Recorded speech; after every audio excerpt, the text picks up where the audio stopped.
Bonjour à toutes et à tous et bienvenue à ce nouveau Good Morning Market. On attaque ensemble cette nouvelle semaine. On est le lundi 27 juin 2022 et la semaine dernière s'est très bien soldé par des hausses.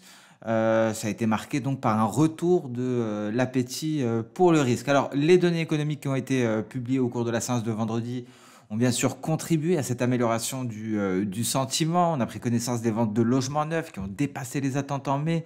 L'enquête de l'Université du Michigan pour le mois de juin a montré que les consommateurs interrogés avaient légèrement revu à la baisse leur prévision d'inflation à un an à 5,3% et pour les prévisions d'inflation de 5 à 10 ans à 3,1%. Et donc les indices ont progressé en Asie hier, bien entendu, enfin ce matin, en Europe également, et à Wall Street, les principaux indices américains ont progressé de plus de 2%. Et ici, donc, on a eu, la bonne vision en décelant ces figures en épaule, tête-épaule inversée à Wall Street. On en a parlé vendredi. Visiblement, l'objectif théorique a été atteint pour pratiquement tous les indices, mis à part, il me semble, le Nasdaq. Mais on va le voir plus dans le détail. Alors, sur l'ensemble de la semaine, important de noter que Wall Street a rompu avec une série de 3 semaines de baisse. Le S&P 500 a terminé en hausse tout de même de 6,5%, il me semble, et c'est sa plus forte progression depuis mai 2020. Alors, on a pu constater également cette amélioration du sentiment sur le marché des matières premières et sur le marché des changes. Alors, on a un risque de récession, certes, qui reste réel, mais la baisse des rendements américains contribue à renforcer le sentiment.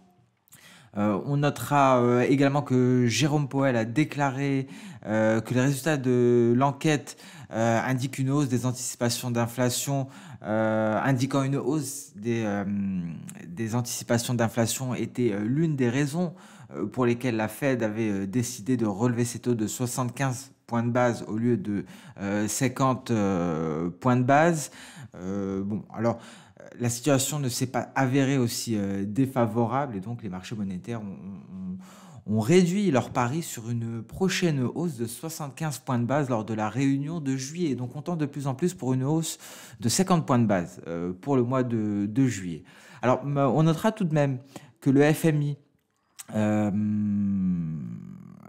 selon le FMI, la croissance américaine sera de 2,9% cette année. Alors précédemment, les prévisions du FMI tablaient pour 3,7%. Alors le FMI a tout de même déclaré que la voie permettant aux États-Unis d'éviter la récession se rétrécit. Donc ce sera peut-être le focus, ce sera la récession, certainement le focus de ces dernières semaines. Alors, on notera également que les pays du G7 vont interdire les importations d'or russe. Donc, il y aura un plafonnement du prix du pétrole russe. C'est en cours de discussion lors de la réunion du G7. Selon Bloomberg, la Russie a fait défaut sur sa dette extérieure pour la première fois en plus de 100 ans. Alors, le pays n'a pas effectué le paiement sur l'obligation dont la période de remboursement s'est terminée, il me semble, hier. Alors, on notera ce rebond des prix de l'or noir après que le ministre équatorien de l'énergie a déclaré que la production de pétrole dans le pays pourrait être complètement stoppée dans les 2 prochains jours. Si les protestations en cours venaient à se poursuivre, le président équatorien a annoncé que les prix de l'essence, cause des protestations, seront abaissés. Donc, on commence la semaine avec un vent d'optimisme qui souffle sur les indices boursiers, avec quelques nouvelles concernant le marché des matières premières, notamment l'or, et cette nouvelle prochaine décision du G7, mais également concernant le pétrole, avec un éventuel arrêt de la production. Alors ceci étant dit, on passe sans plus tarder sur le compartiment des indices boursiers. Alors voici le DAX, nette reprise, certes. On n'avait pas de figure chartiste, on revient en données H4, vous voyez. On a parlé de ces figures en épaule, tête-épaule inversée à Wall Street. Il n'y en avait pas sur le DAX, mais le DAX fait actuellement face à la résistance que l'on avait, il me semble, abordée précédemment, ce nuage Ishimoku H4. Donc peut-être un retour du rouge face à ces résistances. En tout cas, il faudra un réel catalyseur pour traverser le nuage. Ici, on avait une petite oblique baissière que l'on a déjà franchie, mais bon, rien qui permettrait donc d'envisager une poursuite de la hausse. Cette résistance devrait exercer une certaine pression baissière. On a un support à 13 120 points qui pourrait céder, et si c'était le cas, donc ces retours vers les creux, vers le seuil psychologique de 13 000 points, avant d'aller chercher éventuellement les précédents creux. Alors qu'en est-il de ces figures en épaule-tête-épaule inversée à Wall Street? Alors déjà en journalier, on a un peu d'avance, on l'a vu ici sur le DAX en journalier, on est à peine à la Tenkan. Vous voyez, concernant le Nasdaq, on a franchi la Tenkan depuis très longtemps, on a franchi à présent la Kijun et on a encore une certaine marge de manœuvre avant le nuage en données journalières. Et en données H4, on a encore une marge de manœuvre avant d'atteindre l'objectif théorique. Donc vous voyez, on a cassé la ligne de coup et donc on est aux portes de l'objectif théorique à 12 330 points environ. Donc ici, on pourrait poursuivre la hausse. Attention tout de même, parce qu'il y a un énorme trou d'air par la suite, donc peut-être que l'on pourra atteindre l'objectif théorique. Et à ce niveau-là, je pense qu'il serait plus judicieux de prendre une position inversée, donc de se positionner plutôt à la vente pour profiter d'une éventuelle prise de bénéfice et d'un repli qui pourrait intervenir. En tout cas, c'est ce que nous indique Ishimoku avec ce trou d'air ici qui pourrait attirer les prix à la baisse. S&P 500 en journalier, ça ressemble au Nasdaq, en H4 aussi.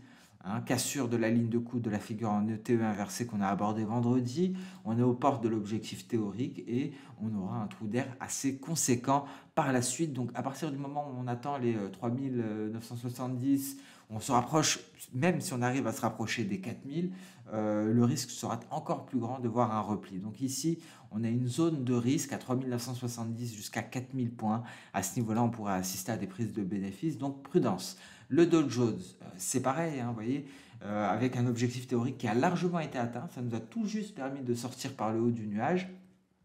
On a encore pas mal de marge de manœuvre avant d'atteindre le nuage journalier, mais le signal n'est pas validé. Ici, il faudrait se hisser au-dessus des 31 730 pour valider le signal et le signal Ishimoku qui nous permettrait d'aller chercher les 32 315. Mais attention, car ici aussi, on a ce fameux trou d'air. Donc, peut-être une petite hausse pour aller chercher des résistances, mais prudence, parce qu'à partir de ces résistances que l'on a mis en avant sur les différents indices boursiers américains, on pourrait assister à des replis par la suite qui pourraient permettre d'effacer une partie des hausses. Donc on reste prudent, pour l'heure il n'y a pas de catalyseur majeur, mais on pourrait assister à une hausse en Europe et aux États-Unis également, dans le sillage de l'Asie, mais également dans le sillage de la fin de la semaine dernière. Concernant le marché des crypto-monnaies, on a eu le droit à du vert comme pour sur les indices boursiers. Alors ici, en données H4 sur Bitcoin, on est en train de sortir on est en train de sortir du nuage, mais on est très très loin d'avoir un signal validé par notre lagging span. Donc bon, pas grand chose à ce niveau, si ce n'est cette figure en ETE, on en a parlé, ETE inversée également sur les crypto-monnaies, donc on la voit plus ou moins. Elle n'est pas très belle sur le Bitcoin, elle est plus belle sur l'Ethereum, donc on a cassé la ligne de coup. On va peut-être attendre éventuellement un pullback avant de repartir à la hausse. J'ai l'impression que les crypto-monnaies ne vont pas partir dans l'immédiat, peut-être un pullback sur la ligne de coup, on va le voir sur l'Ether. Alors en données journalières, pas grand-chose, mais vous voyez ici, en données H4, on a cassé la ligne de coup, et encore plus important, on a cassé cette moyenne mobile à 50 périodes, et donc peut-être à l'heure actuelle, on peut peut-être s'attendre à un pullback, soit sur la moyenne mobile à 50 périodes, soit sur la ligne de coup, avant éventuellement de repartir à la hausse pour aller chercher l'objectif théorique qui est plutôt éloigné ici. On est sur du 1560 $ pour l'objectif théorique. Donc, épaule tête épaule inversée sur les indices américains qui ont très bien fonctionné. On a eu de belles impulsions haussières depuis la cassure de la ligne de coup. C'est pas le cas pour les crypto-monnaies. Donc, on attend un éventuel pullback sur la moyenne mobile à 50 périodes ou sur la ligne de coup. Sur le marché des matières premières, alors concernant le gold, rien de nouveau sur la configuration technique. On est toujours en train d'osciller autour du nuage H4. On a un nuage journalier qui vient se replier pour restreindre davantage les possibilités haussières, hein, pour le gold, parce que c'est une résistance de taille ici, ce nuage journalier. Donc je reste toujours baissier sur le métal jaune. J'attends un éventuel test de la borne inférieure de ce biseau d'élargissement, hein. Tant qu'on est aux alentours du nuage H4, on ne fait rien, on reste en observation et on garde en tête que les perspectives haussières restent peu probables face à la présence de ce nuage Ishimoku journalier ici. Le pétrole WTI, donc il y a eu pas mal de secousses, hein, sur le marché pétrolier. Les récentes annonces ont permis au pétrole WTI de se ressaisir concernant l'Équateur. Mais ici, vous voyez ce nuage H4 et on pourrait avoir une dernière tentative de hausse avant de connaître un repli considérable pour le pétrole WTI, hein. Donc ça reste mitigé pour le moment. Comme d'habitude, le pétrole WTI, le pétrole d'une manière générale est pris en étau entre catalyseur haussier et baissier. Dernier catalyseur en date, un catalyseur haussier, l'arrêt de la production annoncé par le ministre de l'énergie équatorien, l'éventuel arrêt de la production. Et donc ici, d'un point de vue technique, je m'attends plus à une baisse prochaine, notamment après un contact des prix avec ce nuage Ishimoku en données H4. On va aller voir ici en données journalières. Dans tous les cas, il faut sortir, hein, du nuage journalier pour espérer une prochaine reprise haussière, mais pour avoir une validation du signal, ce sera assez compliqué. Dans tous les cas, on aura une lagging span qui restera sous des obstacles. Donc, je m'éloigne de plus en plus, hein, du scénario haussier sur le pétrole WTI, en tout cas à court terme.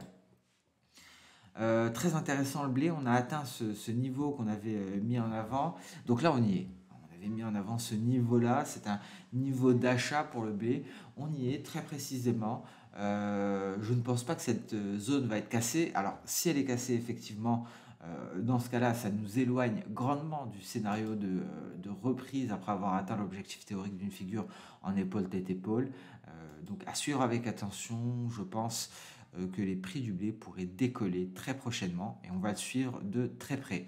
On passe à présent sur le marché d'échange. Malheureusement, bon, il y a eu un peu de volatilité, mais pas de changement sur la configuration. On a toujours un biais vert qui est aux portes de ces sommets. Ici, d'un point de vue intraday, rien ne se dessine d'un point de vue H4. Alors peut-être que la cassure de cette oblique baissière qui relie les récents sommets pourrait être le signal que l'on attend pour un retour, une reprise haussière du biais vert. L'euro-dollar également stationne toujours sous ce cluster de résistance que l'on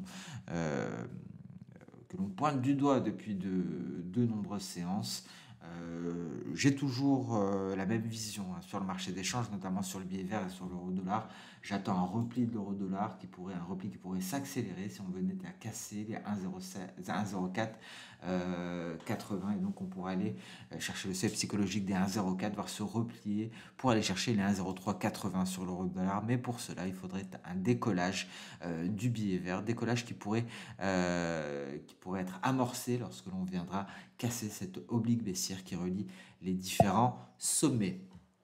Et sur ce, nous allons donc mettre un terme à ce nouveau Good Morning Market. Merci à toutes et à tous pour votre fidélité. Je vous souhaite un très bon début de semaine. Bon courage pour ce lundi. On se donne rendez-vous dès demain pour le prochain Good Morning Market. Au revoir.